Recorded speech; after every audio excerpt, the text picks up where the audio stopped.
ସାଧାରଣ ନିର୍ବାଚନ ଆସି 6 ମାସ ହେଲାଣି ହେଲେ ଏଯାଏଁ ସରକାରୀ କ୍ୱାର୍ଟର ଛାଡ଼ି ନାହାନ୍ତି ପୂର୍ବତନ ବିଧାୟକ।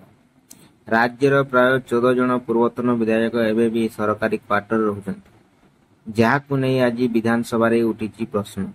ବାଲେଶ୍ୱର ବିଜେପି ବିଧାୟକ ମାନସ କୁମାର ଦତ୍ତ ଆଜି ଏନେଇ ମୁଖ୍ୟମନ୍ତ୍ରୀଙ୍କଠାରୁ ଉତ୍ତର ମାଗିଥିଲେ। ଓଏଏସ୍ ଅଫିସରଙ୍କ ଲାଗି ବାହାରୁଥିବା ବଦଳି ନିର୍ଦ୍ଦେଶକୁ ଅଧିକାଂଶ ପାଳନ କରୁନାହାନ୍ତି। ଏନେଇ ରାଜ୍ୟ ସରକାରଙ୍କ ରାଜସ୍ୱ ଓ ବିପର୍ଯ୍ୟୟ ପରିଚାଳନା ବିଭାଗ ପକ୍ଷରୁ ଓଏଏସ୍ ଅଫିସରଙ୍କୁ କଡ଼ା ନିର୍ଦ୍ଦେଶ ଶୁଣାଇ ଦିଆଯାଇଛି। କେତେଜଣ ଅଫିସର ବଦଳି ନିୟମ ପାଳନ କରିନଥିବାରୁ ସେମାନଙ୍କୁ ଆସନ୍ତା 10 ତାରିଖ ସୁଦ୍ଧା ବଦଳି ସ୍ଥାନରେ ଯୋଗ ଦେବାକୁ କୁହାଯାଇଛି। କଳାହାଣ୍ଡି ଜିଲ୍ଲା ଖରିଫ ଧାନ ଖଣ୍ଡି ନିର୍ଦ୍ଧାରିତ ତାରିଖ ବିଳମ୍ବରେ ଖୋଲିଛି। ବର୍ତ୍ତମାନ ସୁଦ୍ଧା ମଣ୍ଡିର ଚିତ୍ର ସ୍ପଷ୍ଟ ହୋଇନାହିଁ। ଫଳରେ ଚାଷୀମାନେ ଧାନ ଅମଳ କରି ବିକ୍ରି ପାଇଁ ଦିନ ଗଣୁଛନ୍ତି।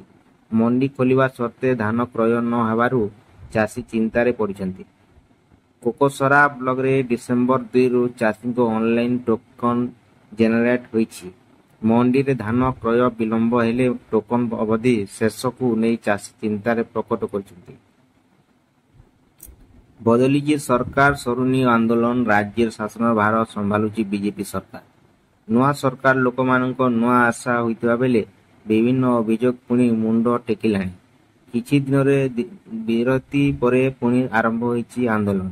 9 ମାସ ହେଲା ଦରମା ପାଇନଥିବା ଅଭିଯୋଗରେ ରାଜରାସ୍ତାରେ ହଜାର ହଜାର ମହିଳା ବିକ୍ଷୋଭ। ବଲାଙ୍ଗୀର ଜିଲ୍ଲା ମୁରିବାଲ ବ୍ଲକ ମାଲିସିରା ପଞ୍ଚାୟତ ଡେଙ୍ଗାପଦର ସରକାରୀ ପ୍ରକଳ୍ପ ଉଚ୍ଚ ପ୍ରାଥମିକ ବିଦ୍ୟାଳୟରେ 70ରୁ ଅଧିକ ଛାତ୍ରଛାତ୍ରୀ ମଧ୍ୟାହ୍ନ ଭୋଜନ ଖାଇ ଗୁରୁତର ଅସୁସ୍ଥ ହୋଇପଡ଼ିଥିଲେ। ମଧ୍ୟାହ୍ନ ଭୋଜନର ଅଣ୍ଡା ତରକାରୀରେ ପାଚିଲା ଲୁଣ ପକାଇବା ବଦଳରେ ସର୍ଫ ପାଉଡର ପକାଇ ଦେଇଥିବା ଅଭିଯୋଗ ହୋଇଥିଲା। ଏଲ୍ଆଇସି ବୀମା ସଖୀ ଯୋଜନାରେ ଶୁଭାରମ୍ଭ କଲେ ପ୍ରଧାନମନ୍ତ୍ରୀ ନରେନ୍ଦ୍ର ମୋଦି। ଏହି ଯୋଜନା ଅଧୀନରେ ଚୟନ ହୋଇଥିବା 10ମ ପାସ୍ ମହିଳା ମାସିକ 7,000 ଟଙ୍କା ଦରମା ସହିତ ମିଳିବ କମିଶନ। ଏଥିସହ ସେମାନଙ୍କୁ 3 ବର୍ଷ ପର୍ଯ୍ୟନ୍ତ ଦିଆଯିବ ବୀମା ଏଜେଣ୍ଟ ତାଲିମ। ତେବେ ପାନିପତରୁ ଏଲ୍ଆଇସି ବୀମା ସଖୀ ଯୋଜନାରେ ଆରମ୍ଭ କରି ପ୍ରଧାନମନ୍ତ୍ରୀ କହିଛନ୍ତି, ଏହି ଯୋଜନାର ଉଦ୍ଦେଶ୍ୟ ହେଉଛି ମହିଳାଙ୍କୁ ଆତ୍ମନିର୍ଭର କରାଇବା। ମିଶନ ଶକ୍ତି ମହିଳାଙ୍କ ବକେୟା ଦରମାକୁ ନେଇ ବିଧାନସଭାରେ ମୁହାଁମୁହିଁ ହୋଇଛନ୍ତି ଶାସକ ଓ ବିରୋଧୀ।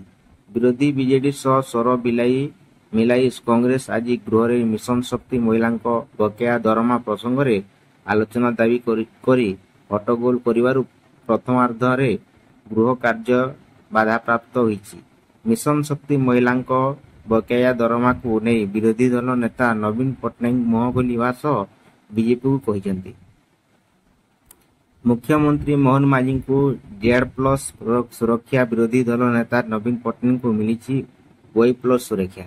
ଏନେଇ ବିଧାନସଭାରେ ସୂଚନା ଦେଇଛନ୍ତି ମୁଖ୍ୟମନ୍ତ୍ରୀ। କଂଗ୍ରେସ ବିଧାୟକ ପବିତ୍ର ସାଉନ୍ତାଙ୍କ ପ୍ରଶ୍ନ ଉତ୍ତର ମୁଖ୍ୟମନ୍ତ୍ରୀ ମୋହନ ମାଝୀ କହିଛନ୍ତି, ରାଜ୍ୟପାଳ ରଘୁବର ଦାସଙ୍କୁ ମଧ୍ୟ ଜେଡ୍+ ସୁରକ୍ଷା ପ୍ରଦାନ କରାଯିବ। ଓଡ଼ିଶା ସ୍କୁଲ କଲେଜ ଶିକ୍ଷା ଓ କର୍ମଚାରୀ ସମନ୍ୱୟ ସମିତି ପକ୍ଷରୁ ମଙ୍ଗଳବାର ରାଜଧାନୀରେ ବଡ଼ ଧରଣର ଶିକ୍ଷକ ସମାବେଶ ଅନୁଷ୍ଠିତ ହେବ। ବିଭିନ୍ନ ସମସ୍ୟା ଓ ଦାବି ନେଇ ହଜାର ହଜାର ଶିକ୍ଷକ, ଶିକ୍ଷୟିତ୍ରୀ ଓ ଶିକ୍ଷା କର୍ମଚାରୀ ଏଥିରେ ସାମିଲ ହେବେ ବୋଲି ସମନ୍ୱୟ ସମିତି ଆବାହକ ରଞ୍ଜନ କୁମାର ଦାସ ଆୟୋଜିତ ଖବରଦାତା ସମ୍ମିଳନୀରେ ସୂଚନା ଦେଇଛନ୍ତି। ମିଶନ ଶକ୍ତି ମହିଳାଙ୍କୁ ଦରମା ଦେବାକୁ ବିଜେପି ସରକାର ଷଡ଼ଯନ୍ତ୍ର କରୁଛନ୍ତି ବୋଲି ନବୀନ ପଟ୍ଟନାୟକ କହିବା ପରେ ଏହାର ଜବାବ ଦେଇଛନ୍ତି ବିଜେପି ବିଧାୟକ ଟଙ୍କଧର ତ୍ରିପାଠୀ। ସରକାର ମହିଳାମାନଙ୍କ ସହ ଥିଲା ଓ ମହିଳାମାନଙ୍କ ସହ ଅଛି କହିଲେ ନବୀନ। ହେଲେ ସେ ନିଜେ ଉତ୍ତର ଦେବେ କି ମମିତା, ଦେବନୀ, କୁନ୍ଦୁଲି ଓ ପୀଡ଼ିତାମାନେ ଝିଅ ନଥିଲେ କି? 5 ଦଫା ଦାବିରେ ଓଡ଼ିଶା ରାଜ୍ୟ ୱାର୍ଡ ମେମ୍ବର ମହାସଂଘ ପକ୍ଷରୁ ବିଧାନସଭା ସମ୍ମୁଖୀନରେ ବିକ୍ଷୋଭ ପ୍ରଦର୍ଶନ କରାଯାଇଛି।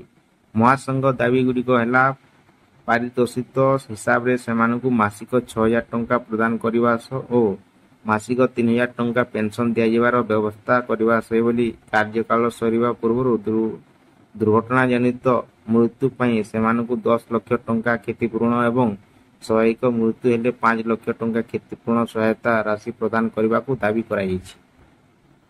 ଆସନ୍ତା ଜାନୁଆରୀ 8ରୁ 10 ତାରିଖ 3 ଦିନ ଧରି ଭୁବନେଶ୍ୱରରେ ଅଷ୍ଟାଦଶ ପ୍ରବାସୀ ଭାରତୀୟ ଦିବସ କାର୍ଯ୍ୟକ୍ରମ ଅନୁଷ୍ଠିତ ହେବ।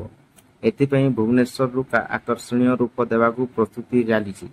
କାର୍ଯ୍ୟକ୍ରମକୁ ଅତ୍ୟନ୍ତ ସଫଳ କରିବା ନିମନ୍ତେ ରାଜ୍ୟ ସରକାର ଜୋରସୋର ପ୍ରସ୍ତୁତି ଚଳାଇଛନ୍ତି।